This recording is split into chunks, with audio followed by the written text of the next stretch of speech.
Ever heard of a Confederate soldier who became a Wild West superstar? Sounds like quite a story. Well, buckle up because on today's Deep Dive, we're unpacking the life of Texas Jack Omohundro, from Civil War battlefields to the Wild West. Yeah, how does that happen? How does a former Confederate soldier become one of America's original cowboy heroes? That's what we're going to find out. And we've got the perfect biography to guide us along the way. Oh, is that right? Absolutely. We'll be right alongside Texas Jack from the very beginning. And get this, our story starts not in Texas, but in Virginia, 1847. John Omohundro. John Omohundro. A name straight out of a romance novel, right? It is kind of ironic considering his journey. Born in the heart of the Confederacy, he becomes a symbol of the West. Talk about a plot twist. Yeah. And this biography doesn't shy away from his Confederate service in the Civil War. He even encountered figures like George Armstrong Custer, who he'd meet again out west. Oh, wow, really? Yeah, under very different circumstances. Can you imagine, from enemies on a battlefield to sharing a campfire, hunting buffalo together? It's wild. Absolutely. While the book doesn't dive deep into his Civil War experiences, you can see how those wartime skills, the horsemanship, marksmanship, navigating the wilderness, would become the foundation of the Texas Jack persona. Absolutely. Those are essential skills for any cowboy, let alone a legend in the making. And it's important to remember the backdrop here. The Civil War had just devastated the South. Many folks, Omohundro included, were left with, well, very few prospects. Right. The book mentions a relative saying Texas, in all its untamed glory, that was the place to be. Imagine that appeal, especially to someone in Omohundro's situation. A fresh start Exactly. from one kind of battlefield to another, right? Yeah. But this time, it's cattle drives and showdowns, not battle lines and cannons. What did the book say about his transition to this new life? This is where the book, it doesn't hold back on the grit, let me tell you. Okay. You practically feel the trail dust as we learn about Omohundro wrangling Brandon, driving those herds across some unforgiven terrain. Yeah. It wasn't all romanticized sunsets and campfire stories, though. He faced stampedes, bandits, unpredictable weather, even survived a shipwreck on his way to Texas. Oh, wow. It's easy to see how these experiences hardened him into that legendary frontiersman he'd become. Yeah, for sure. And let's not forget the Native American tribes who already called those territories home. That's something I found really interesting, this complex relationship between cowboys and Native Americans at the time. How did the biography portray that? Yeah, it really highlighted the reality of the time. Immense change, conflict, everyone vying for control of the land. Right. It's a reminder that history, it's rarely black and white, especially in the West during this period. Yeah. And it's through those complexities that Texas Jack, well, he emerges as this larger-than-life figure. And that's how John Omohundro becomes Texas Jack. Yeah. But the story definitely doesn't end there. The book takes us to Fort McPherson in Nebraska. Fort McPherson. Like stepping into a classic Western movie, right? Yeah. Oh, absolutely. A real crossroads. And for Texas Jack, it's where he meets his future partner in crime, William Buffalo Bill Cody. Talk about a legendary duo. Oh, yeah. Kindred spirits, for sure. The book really captures that. Expert horsemen, skilled hunters, a shared taste for adventure, gambling, maybe a little whiskey now and then. Of course. What stood out to you about their relationship? Their friendship, it seems forged in danger. The book vividly recounts this encounter with the Miniconjé Sioux, Okay. where they literally save each other's lives. Wow. Cody's wounded, he's about to be finished off, and Texas Jack, he takes down the Sioux warrior. It's the kind of story that bonds you for life, you know? Wow. You can practically hear those bullets whizzing past. It reminds you these men faced very real dangers. But their adventures together didn't stop there, did they? Not at all.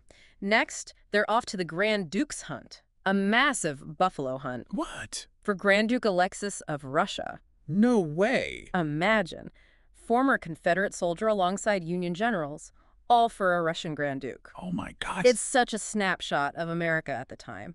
Rapidly changing, healing from the Civil War, looking west for expansion, new alliances. Sounds like something straight out of a movie. It does. No wonder this event catapulted Texas Jack into the national spotlight. The book talked about newspapers across the country reporting on it. Oh, yeah. He was becoming a household name. He wasn't just a skilled frontiersman anymore. He was Texas Jack, a symbol of the West. But it's also important to see the contradictions the book highlights, high society and frontier ruggedness, clash of cultures, the exploitation of resources. It's a theme that runs throughout Texas Jack's life. It's a reminder that there's always more to the story. Always. Speaking of, now we get to a pivotal moment. Enter Ned Buntline, the dime novel writer. Ah, He yes. rides into town wanting to write about Wild Bill Hickok, Okay. and Texas Jack points him to Cody instead. Wow. Talk about a sliding doors moment. Right? Buntline, he sees the potential, right? The drama, the heroism in Cody and Omohundro's exploits. Yeah. He understood showmanship, the public's hunger for these Wild West tales. Totally. And in them, he finds his larger-than-life And heroes. the rest, as they say, is history. December 1872, The Scouts of the Prairie premieres in Chicago. This wasn't just entertainment. It cemented the image of the cowboy as, like, the quintessential American hero. Think about that impact. Rugged cowboys, gunslinging action, all on stage. Audiences crave an adventure. It's the birth of a cultural phenomenon. It really is. And it's where Texas Jack meets Giuseppina Morlacchi. Who is that? She was a talented Italian ballerina. Oh, wow. Their romance, it's a whole other layer to this myth-making, this unlikely pairing of a cowboy and a ballerina. It sounds like something out of a Hollywood movie. Yeah. And the book does a great job of capturing the excitement of their romance and Morlacchi's impressive career. This Italian ballerina gracing the stages of the Wild West. What a story. It's incredible. Their love story, it adds this element of romance, of glamour to this rough-and-tumble world. It speaks to the allure of contrasts, doesn't it? It does. But even more intriguing is when Wild Bill Hickok himself joins the show. Now that's a story. And the book does not disappoint. Yeah. It sounds like Wild Bill wasn't too keen on the whole staged aspect of the show. No, not at all. He was a man of action, more comfortable on the frontier. The book describes this hilarious moment where he spits out the fake whiskey during a scene. Oh, no. He just couldn't print himself to play along. That's classic Wild Bill. But his discomfort highlights an important point, don't you think? It underscores that tension between the real West and the romanticized version being presented on stage. Exactly. And while Hickok eventually left the troupe, Texas Jack, he continued to act, returning to the West whenever he could for hunting expeditions. The biography goes into his trips, guiding figures like the Earl of Dunraven through Yellowstone Park. It makes you wonder, what impact did those experiences with Texas Jack have on someone like the Earl of Dunraven? Did it shape his view of the West? And how? It's a fascinating question. These weren't just sightseeing tours. These trips had real consequences, influencing land use, cattle ranching, even the development of Yellowstone National Park. Texas Jack was more than an entertainer. He was a bridge between the romanticized west of the stage and the reality of life on the frontier. It really makes you think about the impact one person can have, huh? But even though Texas Jack's life was cut short, his legacy, as one of the original cowboy heroes, is undeniable. Absolutely. It's remarkable how he, along with Cody, they solidified that image of the American cowboy we still recognize today. Rugged, independent, stilled with a gun and a lasso, a true icon of the West. What I found so interesting in the biography was that Texas Jack, he wasn't just playing a character on stage, His persona, this larger-than-life cowboy, it was rooted in his real-life experiences. No wonder he captivated audiences. Exactly. He lived the life people read about in dime novels. But as the book highlights, his impact went beyond the stage. Those biting expeditions with figures like Sir John Ray Reed and Count Otto Frank von Liechtenstein, Yeah. they shaped perceptions of the West for a global audience. It's mind-blowing when you think about it. Yeah. These weren't just sightseeing tours for the wealthy, though, right? Yeah.